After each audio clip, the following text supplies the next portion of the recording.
A blowout win by the Miami Dolphins to start week 3 of your fantasy football season and the NFL season. How about that? Adam Azer, Dave Richard, Jamie Eisenberg. What'd you think of the game last night, Dave? I loved watching James Robinson play well, and it was fun watching Myles Gaskin's play. I wish they'd let him, score a touchdown. That would be cool. And it's always fun watching Ryan Fitzpatrick beat up on defenses, but usually it's fun watching Gardner Minshew beat up on defenses, and he didn't get that done. He played terribly. Mm-hmm. Heath is the mush. Heath is the Minshew mush. He was out on him for the first 2 weeks, and then he's in on week 3, and look what happens. Oh, yeah, and he said, the last time, remember what happened last time Gardner Minshew had the national spotlight? And I was like, oh, the London game? Let's keep him relatively anonymous on local TV. And out of well, you know what, though? If you look back, and we're going to preview 7 NFC home games today. We got some good stats for you. A lot of questions about guys like CeeDee Lamb and the running backs in the Giants-49ers game and that kind of stuff. We'll update you on injuries. As far as this game, you look back at it, though, when they ruled out DJ Chark, did you move Minshew down? Is that a regret maybe that you Yes. That's a regret for me. I should have done it. I didn't care. I was excited about LaVisca. I was excited about Keelan Cole. And I thought Chris Conley had, reliable hands. I guess not. He had 2 very bad drops in the game. That would have helped the Jaguars at least put up some yards, helped Gardner Minshew out a little bit. Frustrating game for the Jacksonville pass game. I want to play a new game called Did You Notice the Moment When? Did you notice the moment when Jay Gruden and Gardner Minshew were on the bench in the fourth quarter laughing at all of us for having faith in their offense? Did you notice that? I did, yes. I was like, what the hell are they they're laughing at us. I don't think they were laughing at us, but they should not have been laughing after the way that they played. Well, not good timing. But you know what? You got to keep a positive attitude. Yeah, I mean, look, it's a job. We all screw up at our jobs. Certainly we do. And it's okay to have fun, but it's just, you get caught on TV when you're playing miserably. It doesn't look. It's not a good look. Awkward tweet of the day. So I wrote last night on Twitter just before the game, okay, I'm going with a bold prediction because why not? Let's have some fun. Dolphins are going to kick the crap out of the Jaguars tonight, win by at least 17. All right, so I got it right. Nick Riley responded, oof, I bet my right testicle that won't happen. Wow. Send him your address. Sorry about that, man. Don't go against my bold predictions. I just put another one up, by the way. And he's down to 1. Another bold prediction out there on Twitter. Here it is. Jets lose this week. Jets get crushed next Thursday. Adam Gase is fired on Friday. Wow. Interesting. I'm sure a lot of Jets fans would be happy about that. I'm sure they would probably give their right testicle for that to come true. The latter part they would be happy about, not the losses. Okay, Miami 31, Jacksonville 13. So this was domination. Second half was kind of annoying for the Dolphins. They didn't really get much done other than that fumble recovery, which led to a touchdown. Jordan Howard has 3 touchdowns this year. They have totaled 4 yards. But we'll start with the he has more touchdowns than he has yards per carry. Mm-hmm. Well, that makes sense because they weren't here 3. We start with the running back. He doesn't even have 1 yard per carry. Yeah, he's Kalen Balajing his way through the season. Yeah, he's doing a better job than Kalen. Kalen didn't get a lot of touchdowns, did he? No. Yeah. So Robinson was terrific. He's 17 touches, 6 catches, led all players in receiving. 6 catches for 83 yards. He was off the field a lot down the stretch with Chris Thompson getting a lot, also having 5 catches. But still, you like what you got from Robinson. Gaskin is only rostered in 62% of leagues, Dave. And Jamie and I talked about this on Fantasy Football Today in 5.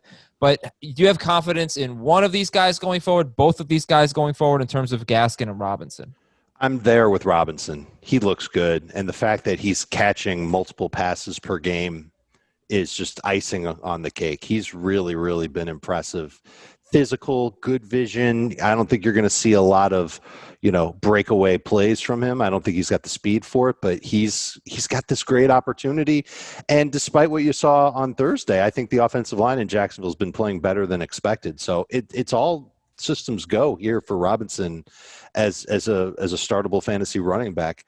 Gaskin, you know what you're getting with him. A lot of catches. I think that's helpful, and good carries between the 20s. Just once they get close to the goal line, they're like, "Hey, Jordan, wake up, you're in," and he has to go in and score a touchdown. And those are points lost for Myles Gaskin. There's going to be bye weeks soon. He's going to register as a number 2 running back during those bye weeks. You wonder what kind of numbers Devontae Parker could have put up if Fitzpatrick had thrown more than 20 passes. He completed 18 of them. Parker had 5 catches for 69 yards. He caught all of his targets, and he was a little hobbled out there. Gaskin luckily got the touchdown. But Jamie, before we move on from this game, let's talk about the Jaguars and just basically, are you still in on them? They have Cincinnati next week. You know, they're in this stretch with a good schedule here, and they had a bad night. But, you know, should we hang on to Gardner Minshew? Should we hang on to Laviska Shenault, who's rostered in 69% of leagues, or Keelan Cole, who once again led all non-James Robinsons in receiving with 43 yards?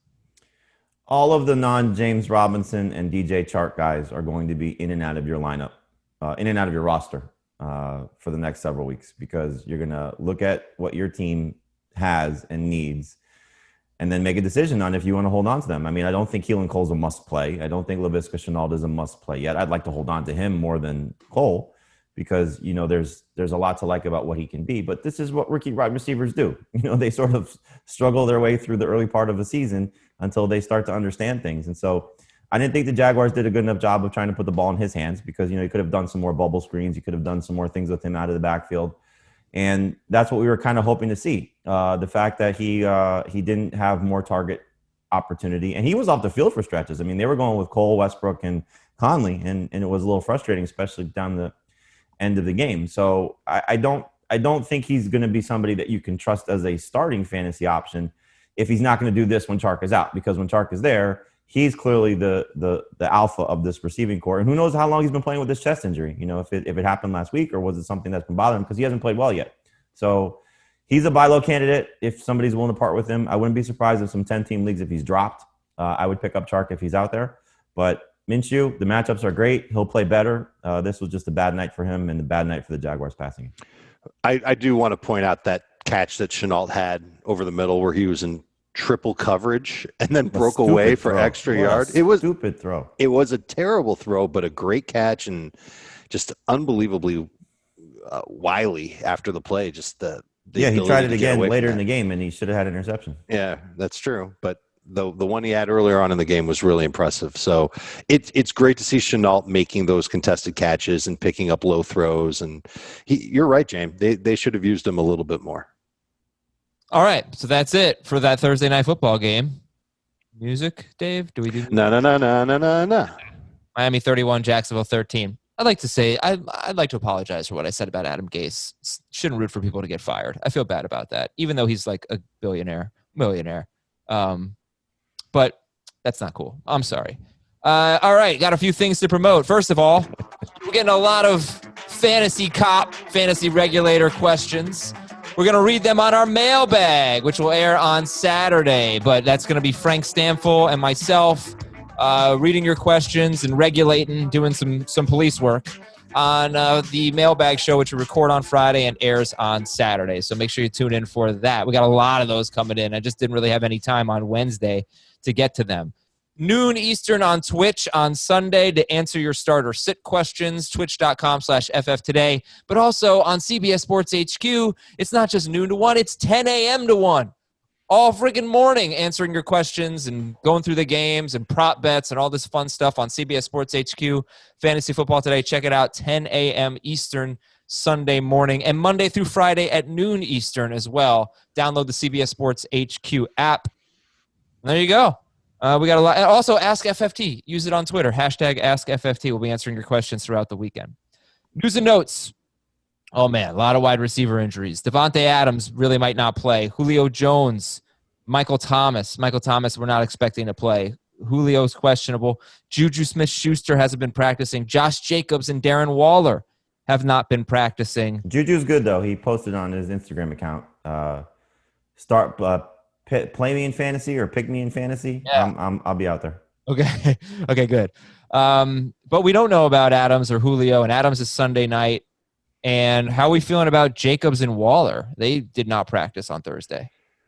Nervous. I think both of them could practice on Friday and still be good to go for the game. I'm kind of nervous about the matchup for Waller anyway. I just figured that he'll be the target that the Patriots will try and take away when it's third down, when they're passing, when they're trailing.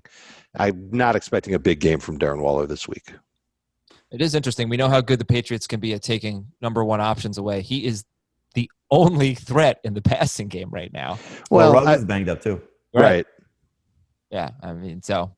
And then, should we pick? I picked up Devontae Booker. I dropped Paris Campbell as a Josh. I don't think that's a bad move at all. Is that the guy you'd get between him and Richard? I think it's going to be a mess. Yeah. I don't think you're getting a starting option out of it, but Booker was probably the one who's going to get the most carries. But I wouldn't have a lot of confidence in either one. I think Richard has one game in his career with more than 10 carries. They've just never, ever shown a willingness to let him, to turn him loose. Like last year, they went to DeAndre Washington. So that's why I went with Booker. But yeah, I'm not going to start him. But just felt like as the Jacobs owner, made sense to roster him. Okay. MVS, by the way, is only rostered in 42% of leagues or something. So not a bad idea to have him if you have Devontae Adams. Let's see. Kenny Golladay was limited. We're expecting him to play at Arizona. Zach Moss missed practice. So if Moss is declared out, how high do you think Devin Singletary would rise in your rankings? He'd be a low-end number 2 running back. I think you can count on him for right around 15 touches. The Bills haven't been using their running backs much. They're in the bottom 5 in running back rush attempts on the season. Jamie, what did you say? I'm sorry, I didn't hear you. I'd say it'd be right around 20, top 20. Just with the once you get past the top 15 or 16 guys, it's not exactly pretty. So he definitely gets a boost. I mean, you can't overlook that the guy who's been taking him off the field in spots is not there. I don't think TJ Yeldon comes in for those opportunities. So I would be much more happy about Devin Singletary's role. I bet you'd see Yeldon working third downs and Singletary working the rest. I feel like can't think there's a waiver wire guy I'd want to start over Singletary. Would you? I'd start Kelly over him. If he still falls in that category, I'd start Singletary over Mike Davis, though. If you're just looking at it now, Darrell Henderson loses because Malcolm Brown is practicing in full. So I would start Singletary over Henderson. I might take Davis over Singletary in full PPR. I would actually. Yeah, we already talked about the Rams game yesterday, but I think we should discuss this running back situation more because Malcolm Brown's going to play, it seems. Cam Akers, we're thinking no, right? At this point, yes. But they are only the Chargers have had more rush attempts than the Rams. And I do think it would be a smart strategy against the Bills to try to run the ball. Seems like they're worse against the run than they are against the pass, the Bills. So I don't know. I mean, I have Henderson in so many leagues, and I still want to start him. He'd be a flex. I'd take him over Brown. You're looking at a guy coming off of finger surgery this week. So is he just the backup and comes in when needed, or is he actually going to play? So that's the question you have to ask yourself, and we won't get that answer probably till the game unfolds. I know what you're saying about the Bills being, susceptible against the run. Well, more susceptible than the pass. I don't have a bad run defense. No, but I mean, to your point, they played a game and a half essentially without 2 of their best defensive players. So, we'll see how having those guys back changes things. It's not like teams ran on them with those guys out. They played the Dolphins and the Jets.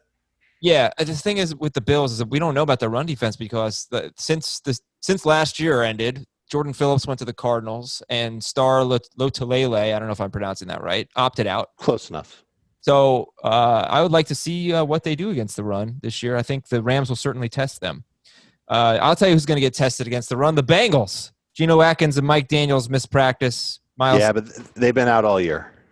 Yeah, and they've been terrible all year. So Miles Sanders is going to have 400 fantasy points. I don't know about 400 yards, but 400 fantasy points. It's a lot of touchdowns. Desmond Trufant returned to practice for Detroit. Jamison Crowder and Brashad Perryman won't play. Unfortunately for the Rams, Joe Noteboom, their left guard, is on IR. Denzel Ward was limited with a groin injury for the game against Washington.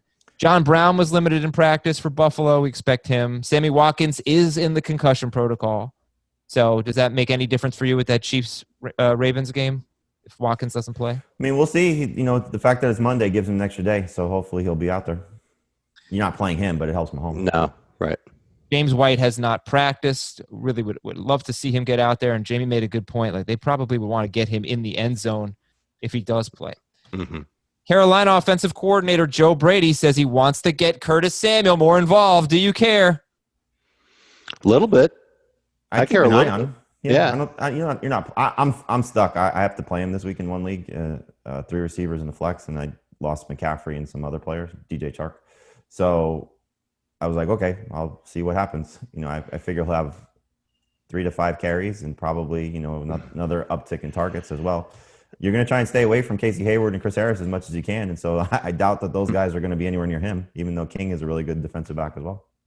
I remember when they drafted Curtis Samuel, it was the same year they drafted McCaffrey, and he came out of Ohio State kind of like in the same mold as McCaffrey, where he was a Swiss Army knife type of player who could run the ball and catch the ball. And we know that he's not a good deep ball threat at wide receiver, so maybe they're going to try and get him a couple of carries and use him in the passing game. You know what this passing game is for Carolina anyway. They're just, trying to give you death by paper cuts with a bunch of 5 and 8 yard tosses, and Samuel can do that. Right now, Samuel is reminding me of Devontae Parker, where it was like every report was so optimistic about Devontae Parker, and he just never, ever produced until he finally did. Maybe Curtis Samuel will be kind of a late bloomer, I hope. Jack Doyle. He's still not in a great situation for that to happen. Yeah. I'm not even thinking this year. I'm just saying, like, maybe at some point. I don't know. Maybe in the XFL. Yeah, no. Jack Doyle returned to practice. I don't know if he's going to play, but if he does play, would you start Jack Doyle? No, but you can't use Mo Cox then. Right. Alshon Jeffery returned to practice. He's rostered in 15% of leagues. He's not going to play this week, but he might play next week at San Francisco. And Christian Kirk missed practice for Arizona. All right, let's do some Beat the Waiver Wire. Well, Alshon Jeffery's definitely one of them. Yep. But my question with Jeffrey is, like, he's at San Francisco next week, which really might not be a bad matchup with all their injuries. But then he's got Baltimore. He's got Pittsburgh and Baltimore in weeks 5 and 6. So are the Eagles wide receivers really worth stashing in that case? Well, I mean, if you have the ability to hold on to him long term, then yes. If you have to, play him anytime soon, then no. Denver DST is at the Jets on Thursday. Mm-hmm. Like them, 21% rostered. I wonder if there's an opportunity for Royce Freeman to be a desperation running back in week 4 because he's going up against the Jets. Well, I mean, Lindsey could be back by then. He could be, but they probably can win that one without him, and they can just let Freeman handle that role. I'm not going to lie. I didn't really find a lot of great names for Beat the Waiver Wire, but I do think Traquan Smith at Detroit next week, if Michael Thomas is still out, and MVS against Atlanta on Monday Night Football.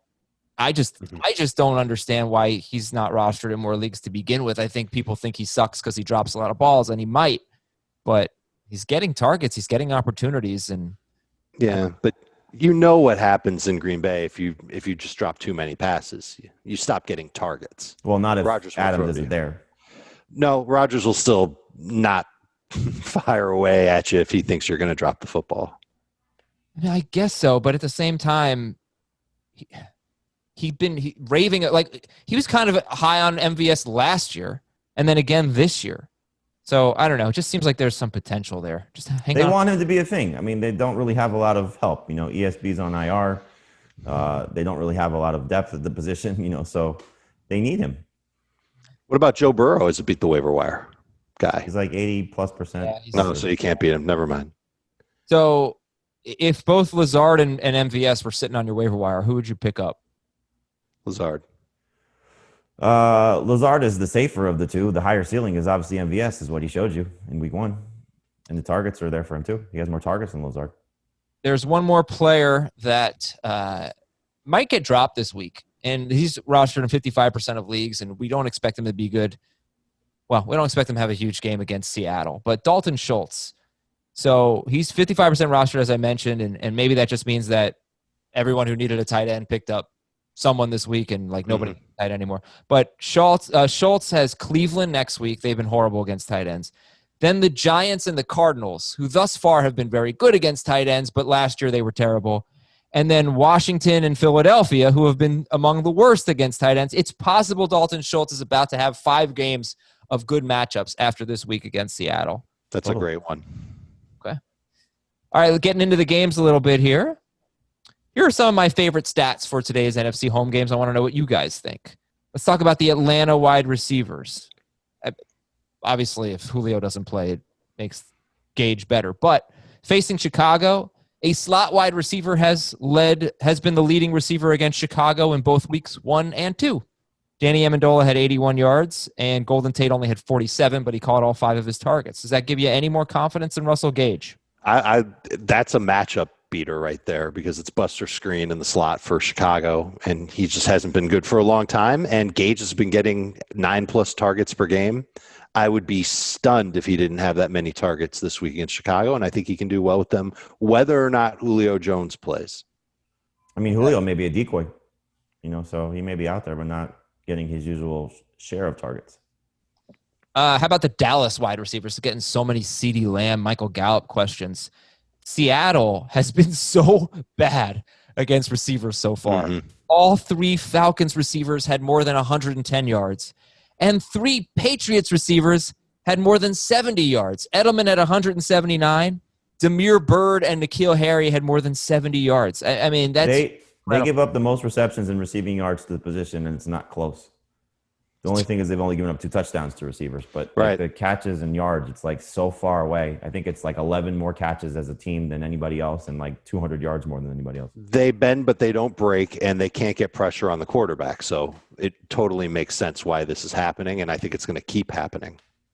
So what do you think about Lamb and Gallup this week? Gallup is the only one that I'd be a little concerned about just from the standpoint of without Tyron Smith in there, they haven't given Dak enough time to throw downfield. And so this is one of those matchups that he should have time to throw downfield. So he's certainly in play as number 3 receiver, but I think he's 3rd behind the other 2. I mean, Cooper and Lamb are just playing fantastic, certainly what they did last week. So it's a very similar matchup for them. Atlanta is another team that doesn't get a lot of pressure on the quarterback, and you got a lot of time for Dak or you had more time for Dak to look at those guys, and he went for 450. I love Lamb this week. I think he's the number 2 receiver, and for fantasy, I'm saying, not just for the Cowboys. And I wonder if you're struggling with receivers, if you could try and make a trade for Lamb now, because I could see a scenario where he ends up being the number 1 receiver for the Cowboys this season. Wow. He's impressive. I love him. Yeah, he looks great. Yeah, he's ready for this. I like a Lamb Euro is like so good. I don't have Lamb that much, but it is like just a killer meat. For sure. Yeah. You don't eat meat, I make lamb. What was that from? Big Fat Greek Wedding. Oh. You don't eat no meat, I make lamb. There's a hole in this cake. It's a bunt. I don't know. I've seen that movie once, and I remember the Windex. All right, Drew Sample. Let's talk about Drew Sample.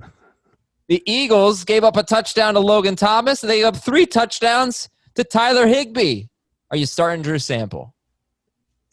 Tight end premium, yes. Deep leagues where you lost George Kittle or may not have George Kittle, or you were starting Jack Doyle, yes. But what about just regular old PPR leagues, James? Well, I just don't know how many people are going to say I'm starting Drew Sample over Tyler Higbee or Hayden Hurst. I don't think people are there yet. But there's 2 tight ends that are very interesting, and you mentioned their names just now because Logan Thomas is facing a Browns team that's terrible against tight ends, and he's getting a lot of targets. And Joe Burrow, through 2 games, has thrown 21 times to his tight ends, and you saw what Uzomah and Sample did Thursday night against the Browns. So there's a lot to like about what Drew Sample's role could be, but it also was all those tight ends getting those targets in week 2. Joe Burrow threw 61 times. So if he goes from 61 to 41, which is probably more realistic, especially if they're able to run the ball, then they're all not going to be as successful because A.J. Green's going to still get his, and then Tyler Boyd's going to get his, and the trickle-down effect. So I think Drew Sample's a good injury replacement, deep league type of guy, certainly tight end premium situation. If he's still available in the Scott Fish Bowl, go get him. But across the board start, no. DFS, yes.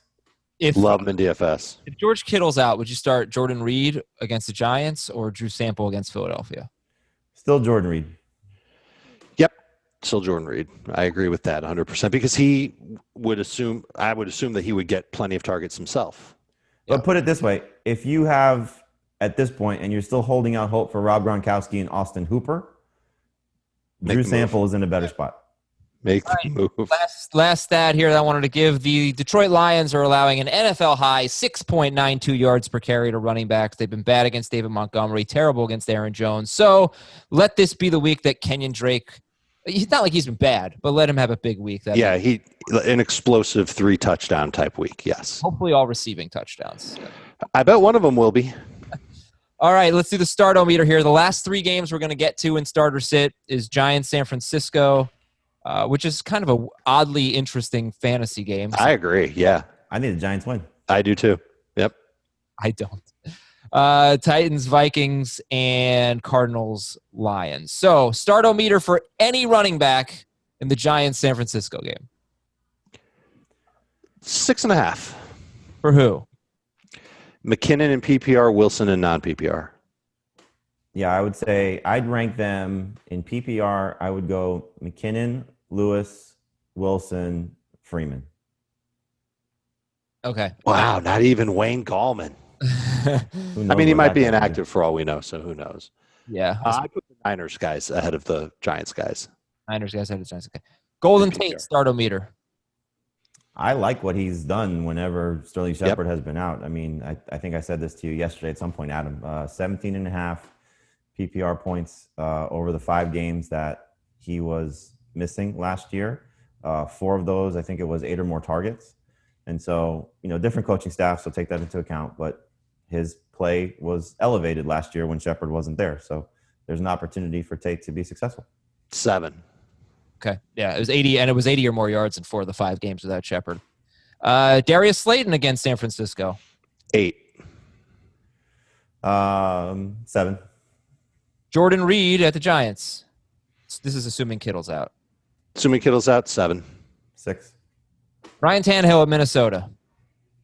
11. Corey Davis at Minnesota. 6. Jonnu Smith at Minnesota. 9. So 7, Jamie? Yep. Adam Thielen against Tennessee. 10. 8. Matthew Stafford at Arizona. 7. Assuming Galladay plays, 7. Any Detroit running back at Arizona.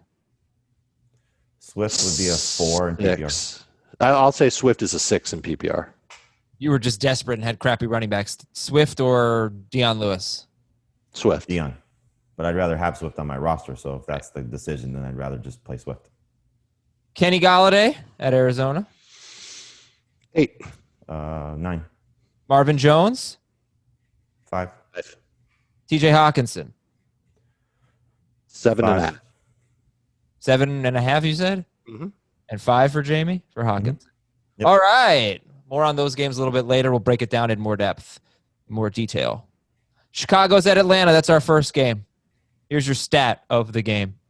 Looking at just 2 players here, Cohen and Allen Robinson. I sort of picked an arbitrary number, but there were only 4 games last year in which the Bears gave up 24 or more points. And the Falcons have been terrific offensively. So if you think they're going to score 24 or more points, Tariq Cohen had 6 or more catches in 3 of those 4 games in which they gave up 4 or more points. And Allen Robinson, in 3 of those 4 games, he scored 21 or more PPR fantasy points. So bottom line, what I'm saying is if the Falcons score a lot, it sets up well for Tariq Cohen and Allen Robinson. Do you guys see it that way, and are you starting them? And Robinson, I'm sure, is an easier call than Cohen. But, yeah, you get what I'm saying. What are you thinking about these 2? At some point, Robinson's going to have a breakout game. It could easily happen this week based on the matchup. So he should be locked into your lineups without question and is a good DFS play as well because I don't think a lot of people are going to play him.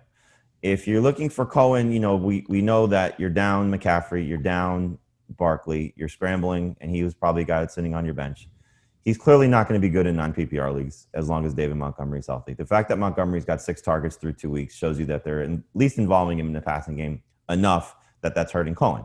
But, if they are in this catch-up mode, it didn't work out well for Cohen in week 1 against Detroit.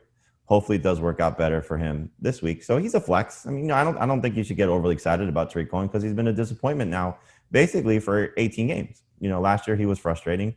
And now this year he's frustrating. He was really good in 2018, but that just hasn't carried over to the last, year plus.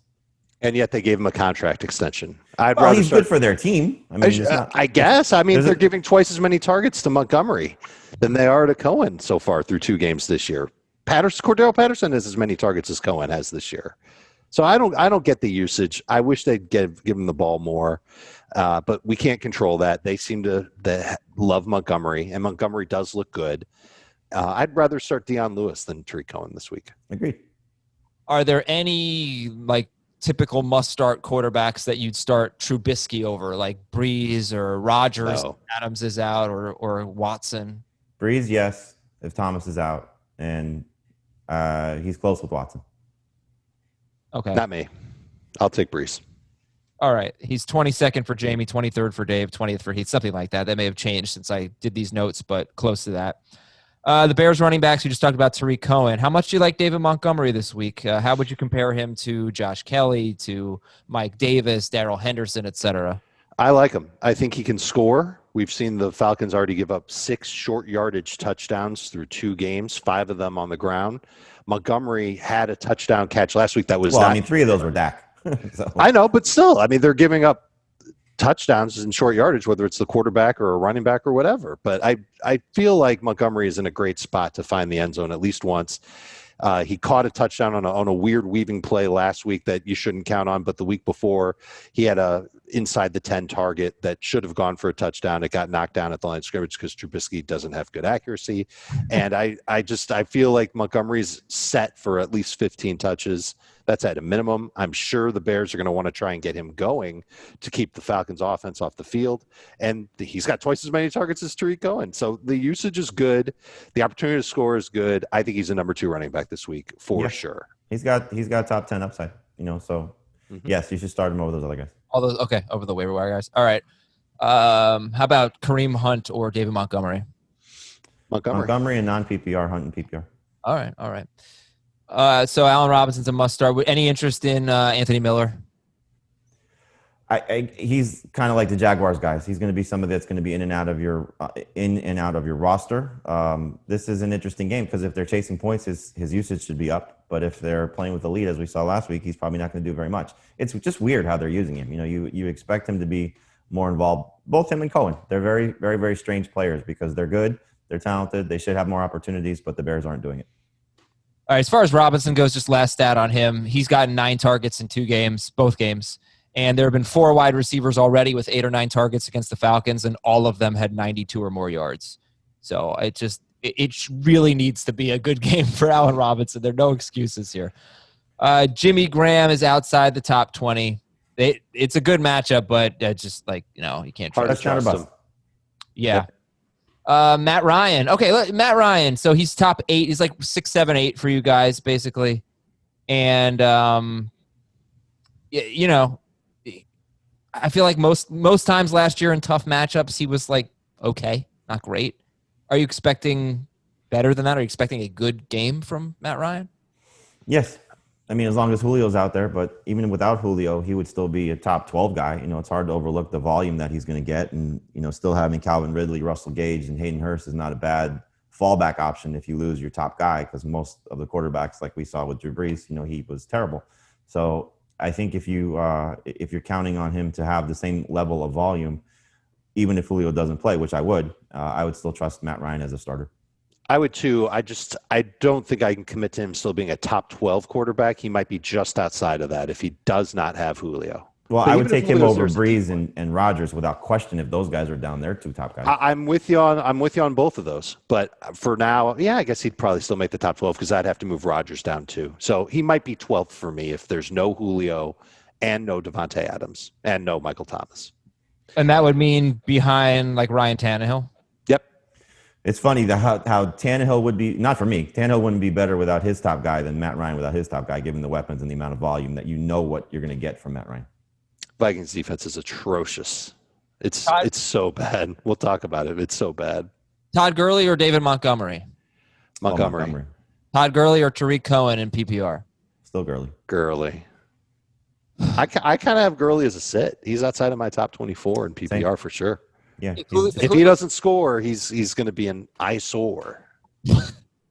If Julio Jones plays, would you start Russell Gage or Todd Gurley? Gage and PPR, Gurley and none. Gage either way. Okay. All right. And then we talked about the wide receivers, and then Hayden Hurst is like a low end number one starter. And is that because of the matchup?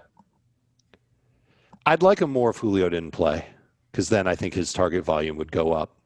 And the matchup isn't terrible. I mean, we saw Evan Ingram have a better game in week 2 than he did in week 1, and we saw TJ Hockenson score on the Bears. And he plays a lot in the slot, so your slot stat can apply to him too. Right. That would be incredible if they ended up using Buster Screen on Hayden Hurst. Hurst would have a monster day. So Hayden Hurst or Dallas Goedert? Goddard and PPR. Hurst and non. Hayden Hurst or I'll say Tyler Higbee, since it looks like those Bills linebackers are trending in the right direction. Hurst. I'll go Higbee, but if Julio's out, Higbee for now, Hurst if Julio is out. Okay. Bears DST, not a great option this week, but still top 12 for Dave and Jamie and 13th for Heath. Green Bay is at New Orleans. Stat of the game, number 1. I think this is actually my only stat of the game. Stat of the game. These are the only 2 teams that have allowed just 1 sack so far this season. So that's cool. Hopefully these quarterbacks have a lot of time to throw, and Drew Brees can, throw the ball all the way 5 yards downfield. Oh, he'll get you 10 or 12 yards. All right. So, look, ordinarily, Green Bay at New Orleans, primetime home game would be a primetime home game in New Orleans. I mean, this you would hope would be a showcase game for these 2 incredible quarterbacks, high-scoring bonanza. What do you think about this game? Is it going to be that way?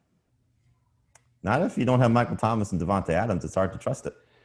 These defenses don't get the credit they deserve. They're very good defenses. The pass rush is going to be tough on both of these quarterbacks. Believe that about the Packers, that they have a very good defense? Yes, they don't have a good run defense, but they have a good defense. They have a good pass defense. So, yes. It's going to be – look, Traquan Smith and Emmanuel Sanders are the shell of Emmanuel Sanders at this point. And as you just alluded to, it's going to be Alvin Kamara here, Alvin Kamara there, Alvin Kamara here, Alvin Kamara there. Okay, we'll take a 7-yard throw to Jared Cook, and look, we threw the ball down the field.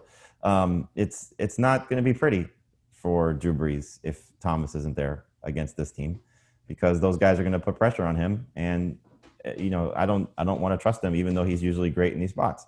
And then for Rodgers, he was fantastic last year without Devontae Adams, and Aaron Jones played a bigger role. I would feel much more comfortable with him without Adams because I've seen it and him play successfully. Plus, he's just on fire right now. So I would downgrade Rodgers if he doesn't have Adams, but I'd still feel okay starting him. It's like the Matt Ryan thing, even though Matt Ryan's weapons without his top guy are better.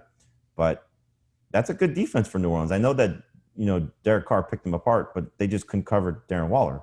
The Packers don't have that type of player. How dare you talk that way about Robert Tonyan? Well, look, if you're still going to start Aaron Rodgers if Devontae Adams doesn't play, then you got to be pretty high on at least one of their wide receivers, right? Sure. Yeah, I think they're number 3 guys. They're not a must-start play. Okay. It could be Lattimore on Lazard, and that would be bad for Lazard. But they move him around so much that maybe he could end up just getting decent volume. And I still have trust issues with Valdez-Scantling, even if there is no Devontae Adams. Stretching the field is great, but you got to be able to hold on to the football. So we probably need to do a little bit more research on who else would play. It could be Equanimeous St. Brown. He had a pretty decent camp. Oh, he is on IR. He couldn't be there. So who would be the new receiver that would step in without Adams there? Obviously, MVS and Lazard are going to be the 2 most – you'd have to think they'd be the 2 most targeted guys. I mean, you never know how – Yeah, I'll give you an example, like what we did the Todd Rohns, who I share the podcast league with. Like, we were going to play Preston Williams last night, and I said, let's just hold off because we have MVS. So he's not a must play. You're looking at your team and saying, okay, what's on my roster and who can I, maybe play those guys over. But again, it's a good secondary. The receivers last week did nothing for the Raiders, right, so not that that's a great receiver. How is Rodgers a start? Like, it's he's not a must start. He's not a must start. Like, I mean, again, you could see Tannehill being better than him, and I would have no problem playing Tannehill over him. I'll probably rank it that way because they're close now. Stafford, I would rank over Rodgers as well if he doesn't have those guys. So it's not like it's slam dunk to play Aaron Rodgers, but I don't know if I'm running to my waiver wire to pick up Justin Herbert to play over Aaron Rodgers at this point. That's not the case, even though Herbert's got a good matchup himself. All right, so St. Brown is on IR. You're right about that. Malik Taylor is their only other receiver on the active roster right now. I'd have to go through and check their practice squad to see. Reggie Beggleton, who we've talked about. Darius Shepard is there. But these are just guys. Oh, Robert Foster is there. Focus on the fantasy relevant guys, right? So no, but I'm getting to my point. Maybe it is Tanyan who ends up getting some work. And the Packers obviously saw what the Raiders did and leaning heavily on a big, kind of fast. Well, he is fast, Waller. Here you go. Here's a prediction for you. If Devontae Adams does not play, Mercedes Lewis catches a touchdown because he's on the field 100% of the snaps. All right, fair enough. Okay, so let's say Adams and Thomas are both out. Who's the best wide receiver in this game? Might be Traquan Smith. Who would you take, Traquan Smith or Lazard or MVS? It would either be Smith or... I would go Lazard, MVS, Smith, skip a lot, Sanders. But it's going to be the running backs. I mean, that's where those guys are going to go to. Okay. Yep. Start Aaron Jones. Saints have a great run defense, whatever. Start Aaron Jones. Start Alvin Kamara. He's going to destroy the Packers' run defense. Can't really have any faith in Latavius Murray after his no-show in Vegas. And then Jared Cook is top 10. Mm-hmm. Like him or love him? Like him a lot. Okay. Fair enough. Sit the DSTs. Do you feel like we have to go more in depth? I'll ask a few follow-up questions. Okay. Traquan Smith or Mike Davis? Davis. Traquan Smith or Devin Singletary if Zach Moss plays? Smith. Smith and PPR. Marquez Valdez. Smith either way. Or CD Lamb, assuming Adams. Lamb. Okay. MVS or Michael Gallup? Gallup. Yeah, Gallup. Okay. And then we're sitting Drew Brees, even though he is the greatest primetime home game quarterback. I had the feeling that this could be a game where Aaron Rodgers puts up nice numbers and Brees doesn't, and everyone starts talking about how Brees has kind of lost it. They were talking about that since Monday night. I know, but it's going to be 2 weeks in a row on prime time. I could easily see that being the storyline coming out of the game. Guess what, Dave? They're going to be wrong because I just don't buy it. Sorry. Okay. Do you think he's going to play well, or you think he's not done? No, I think he's not done. I would agree. I think he's going to have a really good season as soon as you've taken away his best receiver. I mean, it's not always great for quarterbacks. So. Absolutely. Stat of the game for Dallas and Seattle. I already gave it. It's about how bad Seattle's been against wide receivers, and we talked about it a lot. So we like the wide receivers in the game. I mean, I'm just going to make this simple. Are you sitting anyone? It's all systems go, right? Yes. Seattle? Yes. Yep. I mean, no Carlos Hyde. David Moore. Big game. Greg Olsen. Dave, you have DK Metcalf in your top 5. I love him. Dallas's defense is brutal. Their secondary just is not good. Dalton Schultz, I think, is maybe the top. Dalton Schultz and Michael Gallup are probably the ones we need to stay on here because everyone else should be started. Well, okay, the running backs and the Seattle wide receivers and Amari Cooper probably started in 90+% of leagues. CeeDee Lamb, I'm guessing 70+% of leagues. Michael Gallup. I mean, look, obviously there are going to be a lot of points scored in this game, so you like that. Bonanza, by the way. Who should we compare Michael Gallup to? Like, how many of the waiver wire running backs are you starting over Gallup? A bunch of them. Davis for sure. Mm-hmm. Henderson for sure. Henderson, yeah. But that's probably it. I'm not starting the Giants guys over him. No, I wouldn't do that either. How about Darius Slayton or Golden Tate? I would start both of them over him, yes. Slayton for sure. All right. And Dalton. I'm sorry, Gallup and non-PPR, Tate and PPR. Fair enough. Oh, take a drink. I said fair enough. That's the new game. Apparently I say that all the time. Fair enough. Dalton Schultz is not in your top 12, so stash him. You don't have to start him. Who are some tight ends you'd start over Dalton Schultz? Reed would be one of them. Logan Thomas would be one. Okay. Oh, no. I actually like Schultz. Did you move him up? Yeah, I think about how – I remember the stat where during the offseason where Dak Prescott leans on his tight end. And there's always been like 90 plus targets to the tight end. The average is around like 115, something like that. I don't remember it off the top of my head right now. And last week we saw it. No Blake Jarwin, no big deal. Dalton Schultz, 10 targets. Here you go. So in a high scoring game, I would certainly expect Schultz to continue to see a steady flow of targets. He's just right guy, right place, right time. Great matchup. That's a good matchup. It's not, right. It's probably just a solid matchup. That's where Jamal Adams comes into play for Seahawks. Right. So I like him as a volume-based top 15 fantasy tight end. I'll scratch what I said about starting Reed over him. This is where I think you look at Gallup coming into play, because if they stay away from Adams, then maybe there's a few more shots to Gallup, who was clearly the fourth guy in terms of targets last week. But he made a good point on Twitch last night. Like, are they really going to put Jamal Adams on Dalton Schultz when? Well, I mean, he just kind of stays in the middle of the field. You got these 3 wide receivers, though. You got to figure he's going to right. So he's not covering a receiver. They don't play man. They don't really play man-to-man defense in Seattle. They're going to play this cover 2 or cover 3 type of defense and try and keep all these receivers in front of them and just hit them after they make the catch. So Schultz will be open frequently. He's just not going to get a lot of yards after the catch. And when they get inside the 5, for example, that's when you might see Seattle play more man coverage. And that's where Jamal Adams could take away Dalton Schultz. I mean, think about week 1 for Seattle. Who was the guy that was missing from the Atlanta passing attack? It was Hurst. Yeah. Very similar setup. I suppose so. All right. Cincinnati at Philadelphia. Already gave the stat of the game for this one. It's about Philadelphia being so bad against tight ends. Touchdown to Logan Thomas, 3 touchdowns to Tyler Higbee on only 5 targets. So, I'm sorry, Drew Sample or Dalton Schultz? Schultz. Okay. Joe Burrow. He's 16th for Jamie. He's 16th for Heath. He's 20th for Dave. The Eagles were fine against Haskins. Got kind of torn up by Jared Goff. You mean when the quarterback play was better and the numbers were worse? Yeah, exactly. How that worked, huh? Right, interesting stuff there. So Burrow, I know people probably, it's hard to really trust him, but over Breeze, right? Yes. It's close. Volume. I think Mixon can have a good game. I think Mixon can get more work and be more involved. I'm not getting away from Mixon as a number 1 running back.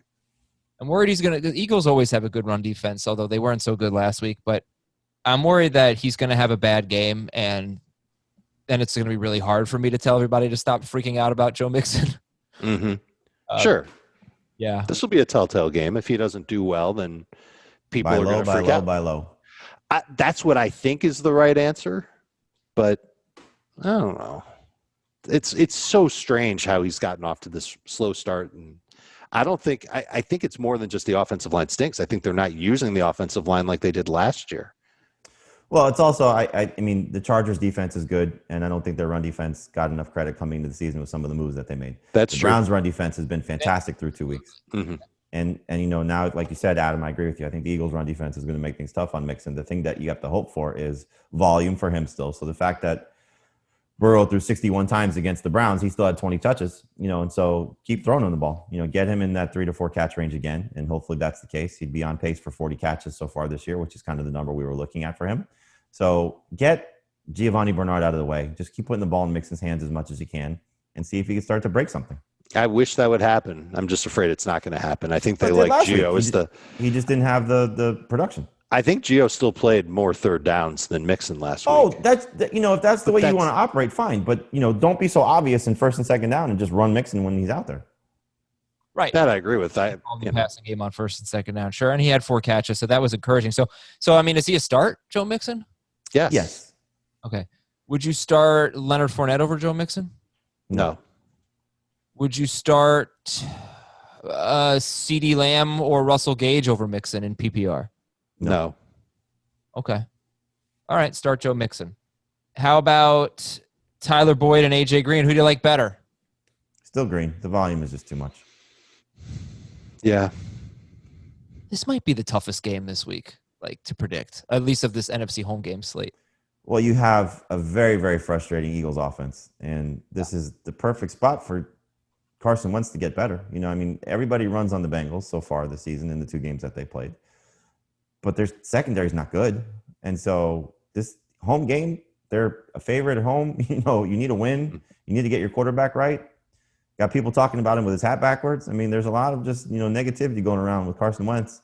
This is the time to, prove yourself, and hopefully he does. Burrow or Wentz? Wentz, but it's close.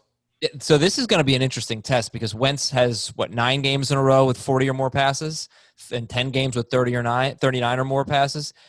And it's not like the Bengals have a great secondary, but they've seen the 3rd or 4th fewest wide receiver targets because teams just run all over them. So I wonder if Wentz is finally going to break that streak, if this is more of like a 28 to 30 pass attempt kind of game, because Miles Sanders is just going nuts. It would be smart for the Eagles to do that, because then you're limiting the mistakes that Carson Wentz can make and the hits that he can take, because that's kind of been a problem for him. So, this is where fantasy and reality sort of split. Like, you'd like to see Wentz have a great fantasy game, but the Eagles need him just to play a good game, period. And so, if he's more of a game manager, that's probably better for their team. Yeah. Especially now you're down Jalen Reagor. Right. Push comes to shove. I'm sure that's what they'd rather have. I know that their identity is throwing the football. It's going to come down to how their defense does. And by the way, I'll take Boyd over AJ Green. We've seen how number 1 receivers have done against Philly so far this year. Sorry about that, Dave. Are there any must-start wide receivers in this game? Deshaun Jackson's pretty appealing, and then, of course, the Bengals guys are more appealing. Any of them must-starts? In the definition of the word, no, or phrase, no. But, I mean, again, if you're getting A.J. Green this amount of targets, it's hard to overlook. At some point, there's going to start to be some production there. Yeah. I mean, give the Eagles credit. So far, they've been pretty good against wide receivers. Kupp had a decent game, but Robert Woods scored, but it was on a rush. Yeah, McLaurin 61 yards, Sims 50 yards, Robert Woods 14 yards, Kupp 81. But I mean, last year, number 1 receivers basically crushed Darius Slay, or they crushed Detroit. I don't know how much of that was on Slay, but I'm not sure it's a matchup you need to really shy away from. And then Deshaun Jackson or Michael Gallup? Jackson, Gallup. Deshaun Jackson or do a running back here. Darrell Henderson. But Jackson's better than all the receivers not named Devontae Adams or Michael Thomas in that Saints-Packers game. Okay. Mm-hmm. I hope so, because he didn't really do so great last week. No, you're counting on him, play action, deep ball type thing. He'll get a couple of opportunities deep. And which tight end do you prefer for the Eagles? Still hurts, but it's close. Okay. Both of them are worth starting this week. Look, I took a long look at it this week, and just the Bengals, more often than not, they also play zone. And so there's plenty of open space for both tight ends to do well. Especially with Reagor out. There's more targets available now. That's for sure. Not that they need it, but they're both top 12 in PPR. Eagles DST, 10th for Jamie, 20th for Dave, 16th for Heath. So we'll mostly call them a sit. San Francisco is at the Giants, and only good news for the Niners is it looks like Jason Verrett is going to play, the cornerback. Ahkello Witherspoon apparently really struggled in week 2, and they're already down Richard Sherman, so I think that's why you heard Dave and Jamie like Darius Slayton. They like Golden Tate. I think Slayton is a really good DFS tournament play. Yep. He's just had big games. And I actually think I'm going to do a fun Daniel Jones lineup. I was thinking about doing the same. You know the problem? I started, we're going to talk about it on HQ today. I started doing a Daniel Jones lineup, but on FanDuel, it's just so easy to have superstars. Like, I did a Daniel Jones lineup, and then I had like $3,000 left. I was like, okay. Right. I'm not going to pass Kyler Murray up. Daniel Jones, but that's not how you win. You got to win with a guy like Daniel Jones. Yeah, that's why I'm going to do a separate Daniel Jones lineup. And it's much different in DFS versus your just regular season. No, play Daniel Jones over Kyler Murray. That's the way you no, just in general, like, he's not a start. You can't, but he just had San Francisco. I don't know what to expect from them. They are a shell of themselves. And you guys think the Giants are going to win. And they have no running game. So there's opportunities there. By the way, in 8 starts with Nick Mullins in 2018, George Kittle was on pace for almost 1,600 yards. Dante Pettis was on pace for 848 yards and 9 touchdowns. So he can get you some numbers, Nick Mullins. He wasn't that bad. He's also a DFS consideration. Yeah. I mean, he's cheaper than Tyrod Taylor, Drew Lock, and who's the other hurt quarterback I'm blanking on right now? There's Jimmy Garoppolo. I guess, yeah. Oh, yeah, that guy. Yeah.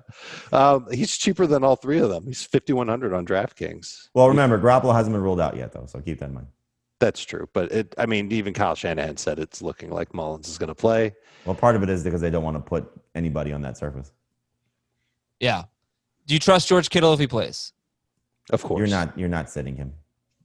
Do you I know we talked about it earlier in the show, but just give me a recap, I think, of the 49ers running backs and how you feel about them and who gets the most carries and whatnot between Wilson and McKinnon. I think Wilson's going to get the most carries. I think he's the one that you look at non-PPR. You know, he's going to have to score to help you across the board. But, I wouldn't be surprised if he's, 14, 15 carries for 60 some odd yards. It won't be pretty, but, if he finds the end zone, then he's going to be okay.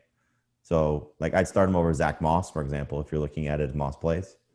Last I saw, he was rostered in 86% of leagues. I'm not sure if that number is significantly lower since I last looked, and it was Wednesday. Jeff Wilson? Or Thursday, yeah.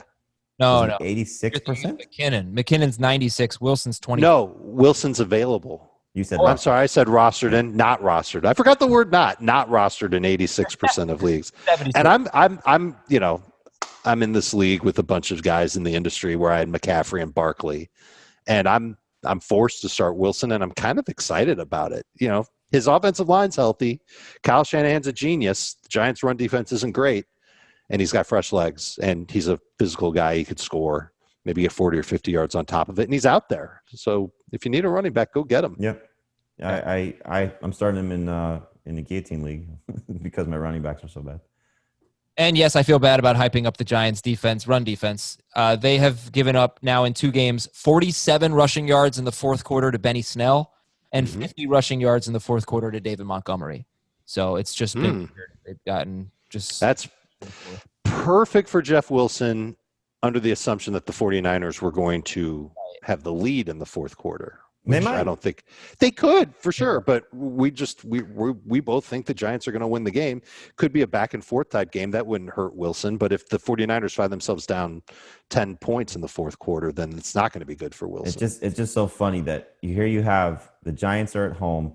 They're facing a team without their best defensive player. Their 2 best defensive players. Their 3 best defensive players. Their starting quarterback, their starting running back.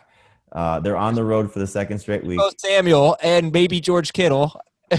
and they're still not expected to win the game. Right. I haven't been giving the spread. Sorry about that. It's San Francisco's -4 right now. They open -6.5. One thing the number may come down because I think, once you get Garoppolo and maybe Kittle ruled out. One thing that looks a little high to me is the total in the Packers-Saints game, by the way, 52.5. Right. That'll come down. I don't know. It went up. It was started at 51.5. If Adams gets ruled out, it'll come down. It'll be under 50. Sports Insight says that the 49ers are getting 57% of the bets with the spread. So I'd take the Giants with the points. I would in a heartbeat. I will in a heartbeat. All right. If Jordan Reed if George Kittle's out, would you start Jordan Reed or Evan Ingram? Ingram still. Yeah. Okay. He's got 15 targets this year. Eventually something good's going to happen. And he was 6 for 65 last week, Evan Ingram. Not that bad. Would you start Dallas Goedert or Evan Ingram? Goedert.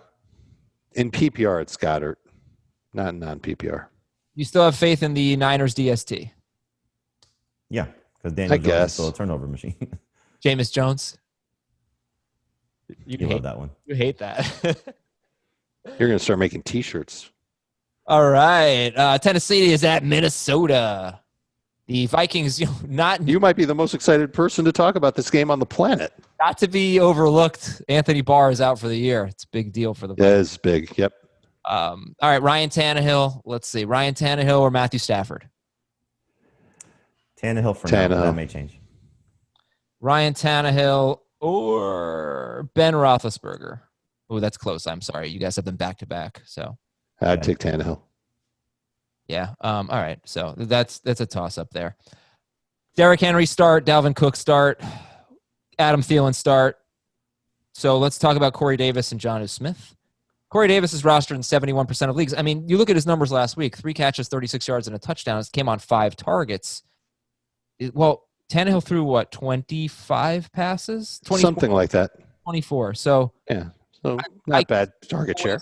You always have to be concerned about how many passes he's going to throw. But how do you feel about Corey Davis? As we've talked about a lot of, flex wide receivers like the Golden Tates and the Deshaun Jacksons and whatnot. Where's Corey Davis in there? He's a good number 3 receiver. Yeah, I'd take Lamb ahead of him. I'd take John Brown ahead of him, but I think that Corey Davis is toward the end of that flex range, at least in PPR. Non-PPR, maybe a little bit closer to them. I'd start Davis over the Saints and Packers guys, assuming that. Oh, yeah. Minnesota's pass rush is not very good. I won't say it's non-existent. It's just not good. And Tannehill's making plays when the pass rush is right in his face. Just give him even more time to throw. He's going to be fantastic. So super efficiency is in his favor, and I could certainly see the Titans throwing a couple of touchdowns. Now, this game opened as a pick 'em, and now it's minus 2.5 for Tennessee. So I think Minnesota wins the game, even as bad and beaten as they are. They're not as bad of a team as they have shown, and they're at home. Desperation time. I think they're going to end up winning the game. The Cousins would have to have a lights-out game for it to happen. Well, Dalvin Cook could have a lights-out game. Dalvin Cook, the Titans' run defense has been pretty bad so far. So obviously, 3 running backs have scored a touchdown against the Titans, 5.2 yards per carry to running back. So it could be a big Dalvin Cook game. Jonnu Smith is a stud for you guys, top 8 this week. We just saw Mo Alley Cox have 100 yards on 6 targets, 111 yards against Minnesota. So some of the names you guys are starting Jonnu Smith over would be, correct me if I'm wrong, but Evan Ingram, Jared Cook, Hayden Hurst, Dallas. Both Eagles tight ends. Okay. So yeah, Jonnu Smith, go with Jonnu Smith, and that is it in this game. Tennessee DST is top 8. Go with them. Last game is Detroit at Arizona. Here's your stat of the game. So far, George Kittle, 4 catches for 44 yards against Arizona. Logan Thomas, 9 targets, only 26 yards on 4 catches. Holy cow. The Cardinals are so good against tight ends. It has nothing to do with Isaiah Simmons, I don't think. He's barely played. No. Are you buying that? Because TJ Hawkinson burst onto the scene in week 1 last year and exposed what would become a team that was among the worst in years and years and years against tight ends. Like, how do you feel about Hawkinson going into this game against Arizona? I don't hate him. He's a low-end starter at best. That's a good way to put it. Targets will come down with Galladay there.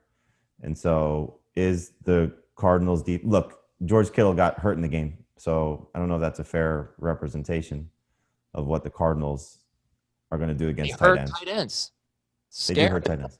It's true. You got to be worried about TJ Hawkinson. The Lions need to sit TJ Hawkinson. No.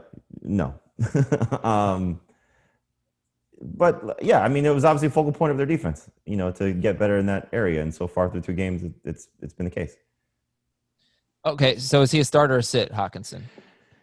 Hawkinson's in that good replacement option type of guys, better than the Logan Thomases and Drew Samples of the world. I'd start him over Dalton Schultz, but I'm not going to start him over, even Higbee if the Bills guys play.